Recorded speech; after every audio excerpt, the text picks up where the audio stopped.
안녕하세요. 9강 하나님의 섭리 함께 기도함으로 시작하겠습니다. 하나님 아버지 감사합니다. 날마다 우리를 위하여 놀라운 일을 행하시는 주님을 찬양합니다.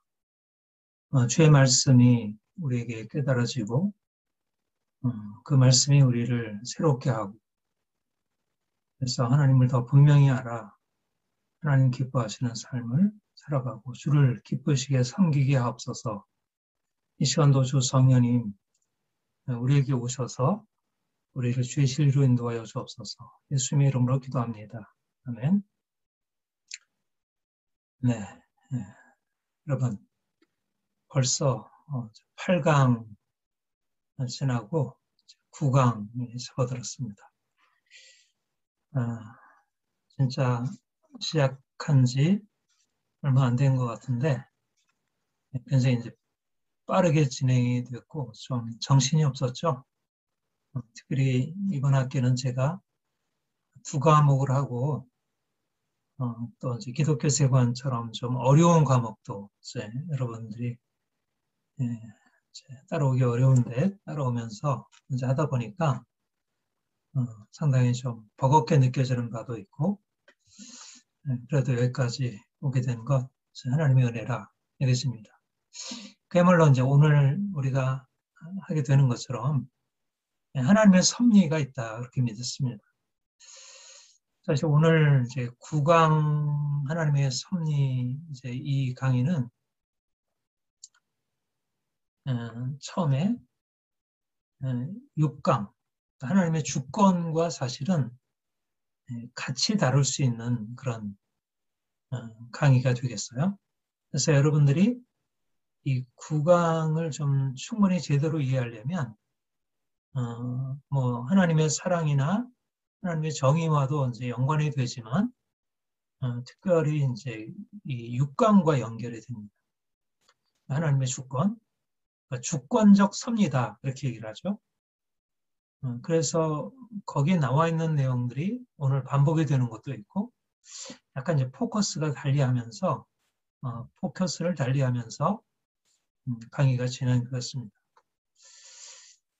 저는 개인적으로 칼빈의 기독교 강요에서 제일 많이 인상을 받고 또 굉장히 탁월하다 이렇게 생각되는 그 부분이 하나님의 섭리를 다루고 있는 16, 17, 18장, 17, 18장. 이 부분이 칼빈의 기독교 강요에 나는 백미다 이렇게 생각을 해요. 굉장히 그 논리적으로도 치밀하고 아주 높은 칼빈의 신학 또 칼빈의 영성을 그 안에 담고 있고, 제 생각으로는 당시에 이 종교개혁 당시에 그야말로 고난당하는 상황에서 하나님의 섭리를 철저하게 의지한 아주 실존적으로 하나님을 믿고 따른 그거를 바탕으로 신학적으로 전개를 했다고 그렇게 그 부분을 생각을 합니다. 우리가 이제 처음에 하나님을 아는 것이 무엇이니, 하나님을 안다는 것이 무엇인지에 대해서 논하면서 하나님을 인격적으로 아는 것이다.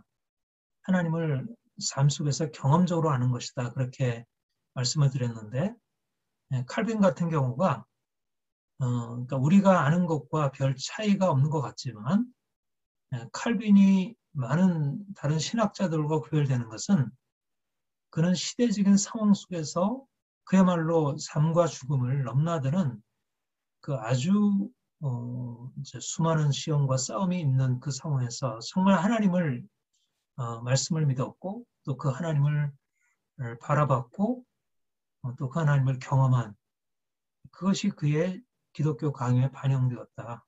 모든 신학적인 논의들이 다 그렇겠지만 특별히 이런 하나님의 섭리 부분은 특별히 그렇다는 생각을 하게 되고, 이게 이제 장로교 신앙에 굉장히 중요한, 개혁 신앙에 굉장히 중요한 이제 그런 아주 중요한 정체성에 해당되는 그 부분이라 생각해요. 우리가 보통 하나님의 예정을 강조하잖아요. 예정론. 이게 너무 이제 교리적으로 나아가는, 이 정도는 교리적 논쟁으로 나가는 경우인데, 그걸 좀 더 우리의 실제적인 신앙의 삶과 연결시킨다면, 오히려 섭리론으로 들어가면 하나님의 예정이라는 그것을 우리 그리스도인들의 신앙의 생활과도 연결시킬 수 있는 이제 그런 방향성이 되리라 생각하고, 하나님의 주권을 믿는 주권신앙, 또 하나님이 주권적으로 개인의 삶과 역사를 섭리하신다는 이 섭리신앙은 너무 중요하다. 근데 이제 여러분들이 이제 늘 주목할 건 뭐냐면, 하나님이 누구신가? 하나님의 사랑, 하나님의 정의, 하나님의 주권, 하나님의 섭리를 얘기할 때 하나님이 누구신가만이 아니라 하나님이 주권적이라고 할 때 우리가 그 주권에 대해서 어떻게 반응하냐가 중요하다.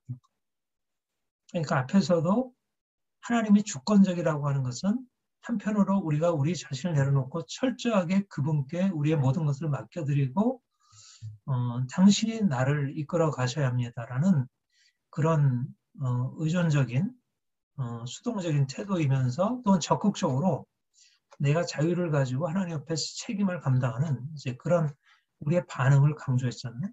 오늘도 마찬가지로 사실 하나님의 섭리를 얘기할 때 하나님이 누구신가만을 말하는 것이 아니라 하나님이 우리의 삶을 섭리하신다고 하면 그게 우리의 개인적인 삶에 또 우리의 공동체에 우리 교회에 우리 오늘날의 시대 상황에 어떻게 적용될까 하는 것을 염두에 두는 게 굉장히 중요합니다. 그래서 여러분들이 오늘 강의도 이전의 강의도 이제 그러했지만 오늘 강의도 이제 하나님께서 우리의 삶을 섭리하신다고 하는 것이 섭리자 하나님, 이 2부의 총 제목이 섭리자 하나님이잖아요. 섭리하신 하나님, 그러니까 이제까지 하나님의 주권, 하나님의 사랑, 하나님의 정의, 그래서 그 주권과 사랑과 정의라는 것을 포괄해서 그 주권적인 하나님, 사랑의 하나님, 정의의 하나님이 우리의 삶 전체를 섭리해 나가신다는 것이 어떤 것인지.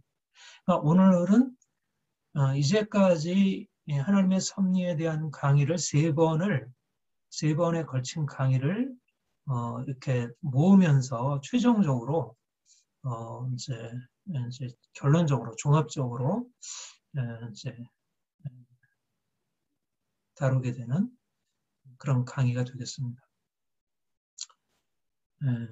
여러분들이 오늘도 이제 우리를 하나님께서 인도하실 것을 이제 기대하고 잘 경청하시기 바랍니다. 그러니까 중요한 거는 잘 경청하는 게 중요해요. 여러분들이 강의 내용을 우선 무슨 내용일까? 알고 있는 것도 경청을 하고 모르는 건 더욱더 경청하고. 그러니까 일단은 학습의 태도의 기본은 경청이에요. 경청. 그러니까 잘 들어야 돼요. 잘 듣고 그러니까 특별히 첫 번째 들을 때 아주 주의 집중해서 잘 들으시고 그 내용을 이해하려고 하고 이제 그렇게 해서 그 내용이 여러분들에게 제대로 소화될 수 있도록. 제가 이제 이 강의 교재에 처음에 이제 문창국 국무총리 후보에 대한 얘기를 꺼냈어요. 근데 2014년으로 알고 있는데